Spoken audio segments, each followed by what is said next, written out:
আসসালামু আলাইকুম।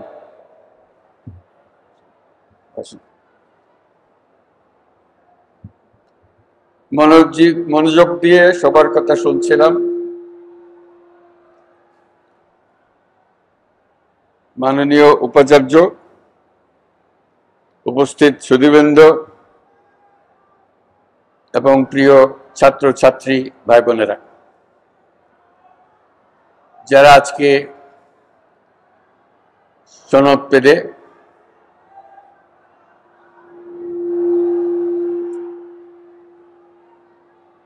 বিশ্ববিদ্যালয়ের সমাবর্তন জীবনের একটা মস্ত বড় ঘটনা, সারা জীবন স্মরণ করে, ছবিটি সংরক্ষণ করে, নিজের পরবর্তী প্রজন্মকে দেখায়। সেই বিশেষ দিনটি আজকে। এই দীর্ঘ সময় পরে এই সমাবর্তন অনুষ্ঠান হতে পারল, এই জন্য বিশ্ববিদ্যালয় কর্তৃপক্ষকে অভিনন্দন জানাচ্ছি এবং তার সঙ্গে সকল ছাত্রছাত্রী, তারা দূর দূরান্ত থেকে এত বছর পরে আবার এই বিশেষ দিনটিতে উপস্থিত থাকার জন্য এসছে, তাদের জন্য জোরে একটা হাততালি দিয়ে আমরা তাদেরকে অভিনন্দন জানাচ্ছি। বিশ্ববিদ্যালয়ের সময়টা কত তাড়াতাড়ি চলে যায়, কেটে যায়, বোঝা যায় না। যখন শেষ হয়ে যায় তখন বড় মনে কষ্ট লাগে। আনন্দের দিন শেষ হলো, জীবনের একটা বড় অধ্যায় শেষ হলো, নতুন অধ্যায় শুরু। আমার ব্যক্তিগত আনন্দ আজকে অন্য বিষয়। তোমাদের সঙ্গে দেখা করা সেটা অবশ্যই ভীষণ আনন্দের ব্যাপার। এই ক্যাম্পাসে ফিরে আসা বহু বছর পরে, সেটা একটা ভীষণ আনন্দের ব্যাপার। বিশ্ববিদ্যালয় কর্তৃপক্ষকে অশেষ ধন্যবাদ আমাকে এই সুযোগটা দেওয়ার জন্য। এবং এই নতুন সনদপ্রাপ্ত যারা, তাদেরকে, ডিপ্লোমা প্রাপ্ত যারা, তাদেরকে অভিনন্দন জানানো, এটাও একটা বিরাট সুযোগের ব্যাপার আমার জন্য। যেটা যে আমি এই বিশ্ববিদ্যালয়ে এসেছিলাম 72 সালে, তখন বিশ্ববিদ্যালয়ে সবে যাত্রা শুরু।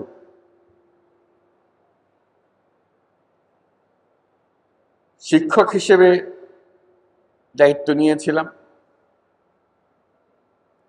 কিন্তু তখন বুঝতে পারি নাই কি পরিবর্তন হতে যাচ্ছে আমার ভেতরে। অত্যন্ত উৎসাহ সহকারে শিক্ষকের দায়িত্ব পালন করছিলাম। এর মধ্যে 74 সালে বিরাট দুর্ভিক্ষ এলো, সবকিছু ওলট পালট করে দিল। মনের মধ্যে বহু জিজ্ঞাসার সৃষ্টি হল। মনে মনে ভাবলাম,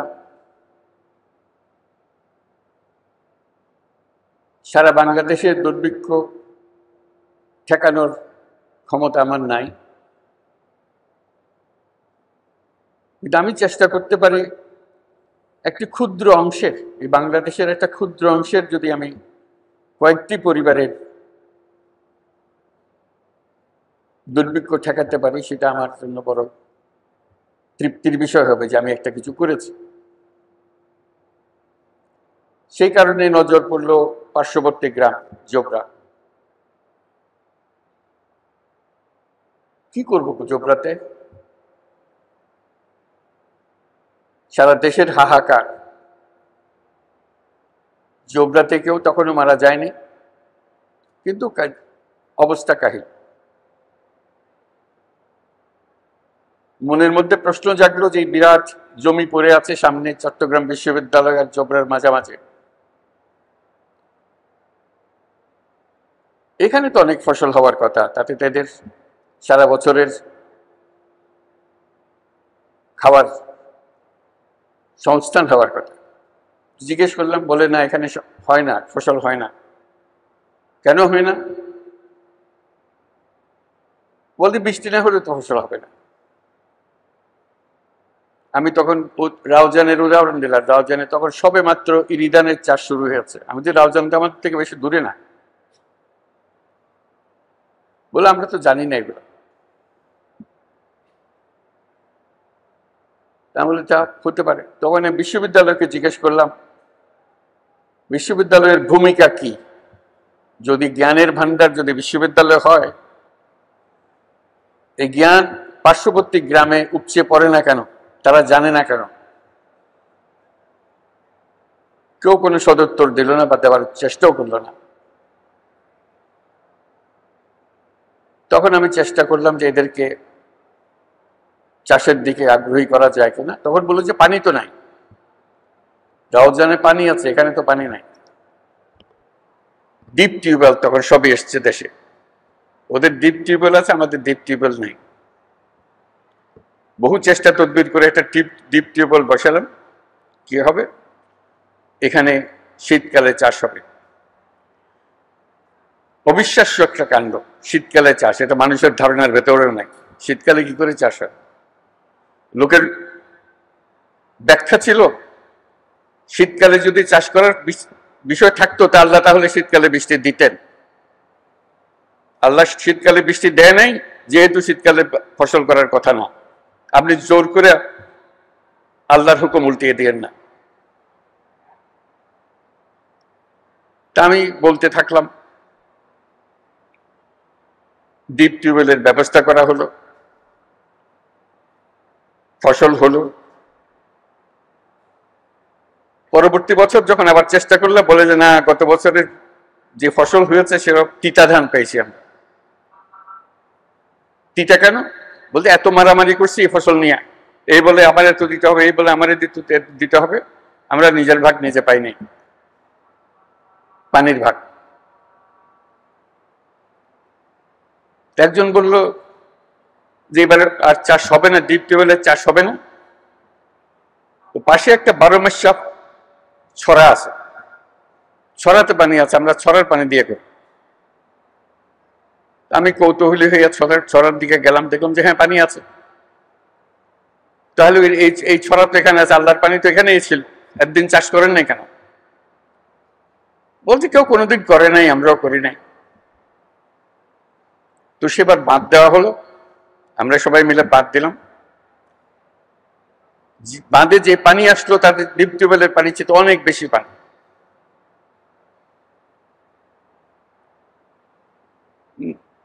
নতুন শিক্ষা লাভ হলো যে গরজ না থাকলে, ইচ্ছা না থাকলে সবকিছু থাকা সত্ত্বেও অভাব থেকে যায়। পানি আছে, জমি আছে, চাষ করা যায়, কিন্তু কেউ করে নাই কোনোদিন, আমরা কেন করব? একটা শিক্ষা লাভ হলো। এর ফলে জন্ম লাভ হলো তেবাগা খামার, সেটা দিয়ে আমাদের যাত্রা শুরু। তেবাগা খামার চাষ করতে গিয়ে যে সমস্যা হলো, ইরিধান চাষ করতে হলে লাইন ধরে রোপা লাগাতে হয়, আর এমনি ধান লাগাতে হয় ছড়িয়ে দিলেই, বীজ ছড়িয়ে দিলেই ফসল হয়ে যায়। এখানে কষ্ট করতে হয়। তা বলে তো কষ্ট করবেন, খাবার যখন খাবেন কষ্ট করবেন না? বলে না, বেশি কষ্ট। অদ্ভুত একটা মানসিকতা। তখন আমি ছাত্রদের নিয়ে বসলাম যে তোমরা সাহায্য করো, আমরা সবাই মিলে মাঠে নামি, আমরাই রোপা লাগানোর জন্য সুতা ধরবো এবং চারা লাগিয়ে দেব। যারা সে আমলের ছাত্রছাত্রী আছে তাদের মনে আছে, দলে দলে তারা মাঠে নামলো, লাইন করে চারা লাগালো। সে অভিজ্ঞতা তারা সারা জীবন মনে রাখলো যে আমরা জোবরাতে ইরিধানের চাষ শুরু করে দিয়ে এসেছিলাম। তার থেকে আস্তে আস্তে নজর পড়লো জোবরার অন্যান্য জায়গায়, সজ্জাপাড়া, দহনপাড়া, বড়ুয়াপাড়া, তাদের অবস্থা দেখার জন্য। আজকে এই কথা বলছি এই জন্য, আমি এসেছিলাম এখানে শিক্ষক হিসেবে। ক্রমে যতই দিন গেল দেখলাম আমি ছাত্র হয়ে গেছি। আমি আর শিক্ষকতার ভূমিকায় নাই, আমি শিখছি, ক্রমাগত শিখছি। এবং ক্রমে ক্রমে এই জোবরার, সজ্জাপাড়া, দেওয়াননগর, এদের যে মহিলারা আছে তারাই আমার শিক্ষক হলো। তাদের কাছ থেকে অনেক কিছু শিখলাম। আমার ছাত্রছাত্রীরা তারা আমার সঙ্গে ছিল, আজকে অনেকে উপস্থিত আছে, যারা মহিলাদের কাছে আমাকে নিয়ে গেল, তাদের কাছে তাদের পাঠদান নেওয়ার জন্য তাদের কাছ থেকে অবাক হয়ে গেলাম। যা ক্লাসরুমে পড়ায় তার সঙ্গে কিছুর মিল নাই। যে কাজে হাত দিলাম সেটা ক্রমে মহিলাদের খুব পছন্দের জিনিস হলো। তাদের হাতে টাকা দিলাম, ঋণ দিলাম, 5 টাকা, 10 টাকা, 20 টাকা।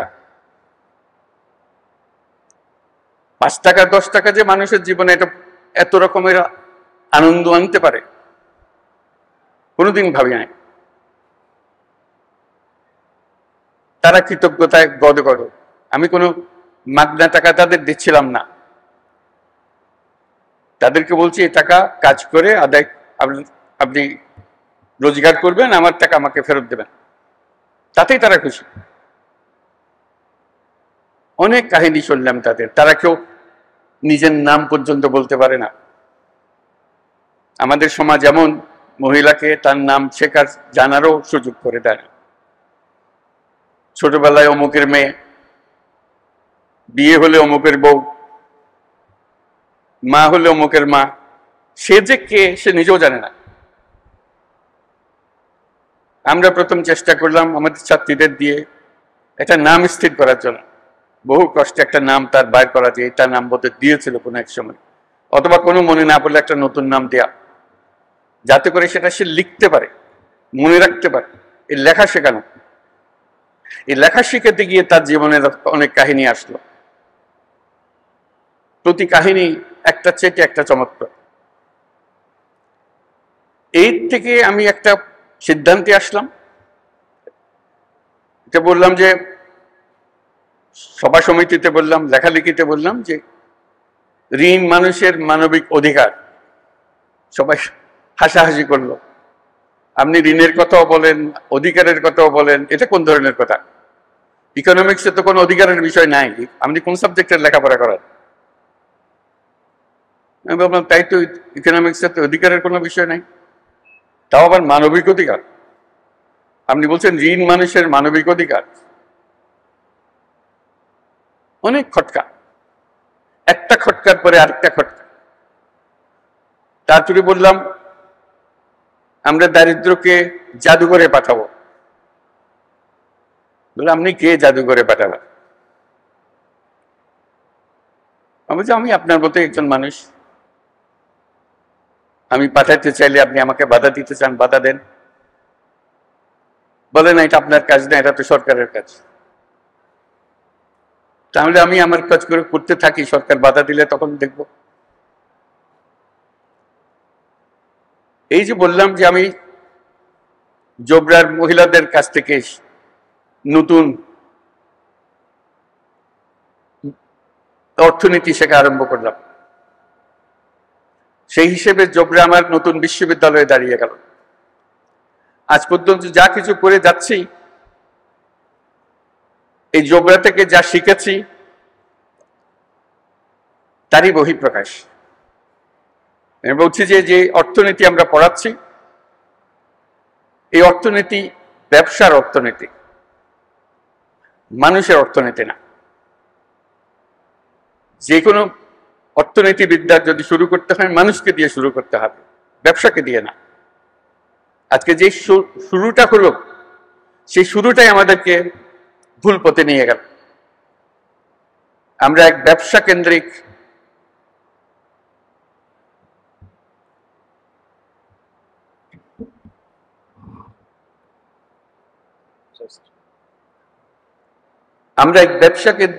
সভ্যতা গড়ে তুললাম। আমরা এই সভ্যতা আত্মঘাতী সমস্যা, আত্মঘাতী সভ্যতা, এটা টিকবে না। ওই যে নতুন বিশ্ববিদ্যালয়ে আমি পড়াশোনা শুরু করলাম, সে নতুন বিশ্ববিদ্যালয়ে আমাকে বলল যে এই বিদ্যায় পৃথিবী ধ্বংসপ্রাপ্ত হবে, এর থেকে রেহাই পাওয়ার কোনো উপায় নাই। তখন আরো বড় আকারের জিনিসের মধ্যে ঢুকলাম, বললাম যে আমাদেরকে নতুন সভ্যতা করতে হবে। আমি ভাবলাম যে এটা বললে তো আমার সহকর্মী যারা আছেন, যারা অর্থনীতি পাঠদান করেন, লেখালেখি করেন, তারা আমাকে তো অনেক আগেই এমনি ত্যায্য করেছে, একেবারেই শেষ করে দেব, যেটা এর সঙ্গে আর বেশি কথা বলার দরকার নাই। কিন্তু ওই নতুন শিক্ষাপ্রাপ্ত যে ছাত্র, আমার মাথায় সেটা রয়ে গেল যে আমাদেরকে আবার নতুন সূত্রে যাত্রা শুরু করতে হবে। যে অর্থনীতির ভিত্তি হবে মানুষ, যে অর্থনীতির ভিত্তি হবে তার ভবিষ্যৎ পরিকল্পনা, ভবিষ্যৎ চিন্তাধারা, কিভাবে সে নিজেকে আবিষ্কার করবে, আবিষ্কার করার প্রবণতা, এবং তাকে যে দিকে তাকে ছুটিয়ে দেওয়া হয়েছে সেদিকে ছোটানো থেকে বের করে আনা। এগুলো বলছি এজন্য সমস্ত কিছুর বীজ বপন হয়েছে এই বিশ্ববিদ্যালয়ে, পাশে নতুন বিশ্ববিদ্যালয়। সেজন্য আমি জোবরার কাছে কৃতজ্ঞ, এই বিশ্ববিদ্যালয়ের কাছে কৃতজ্ঞ, যেহেতু বিশ্ববিদ্যালয় আমাকে জায়গা দিয়েছিল এখানে আসার জন্য। এরপরে যে কোনোদিন একটা নোবেল পুরস্কার পাওয়া যাবে এটা কোনোদিন মনে আসেনি, তবে লোকে বলা বলি করেছে মাঝে মাঝে। চট্টগ্রাম বিশ্ববিদ্যালয় যখন নিজের পরিচয় দেয়, হয়তো বলে যে আমাদের বিশ্ববিদ্যালয় থেকে আমরা নোবেল পুরস্কার পেয়েছি, গৌরব করে। ভ্যান্ডারবিল্ট বিশ্ববিদ্যালয়ে তারা গৌরব বোধ করে যে আমি তাদের বিশ্ববিদ্যালয়ের ছাত্র ছিলাম। আমি তাদেরকে বলি যে চট্টগ্রাম বিশ্ববিদ্যালয়ে গৌরব করার কারণ বড় দুইটা, তোমাদের একটা, তাদেরটা দুইটা। এই জন্যে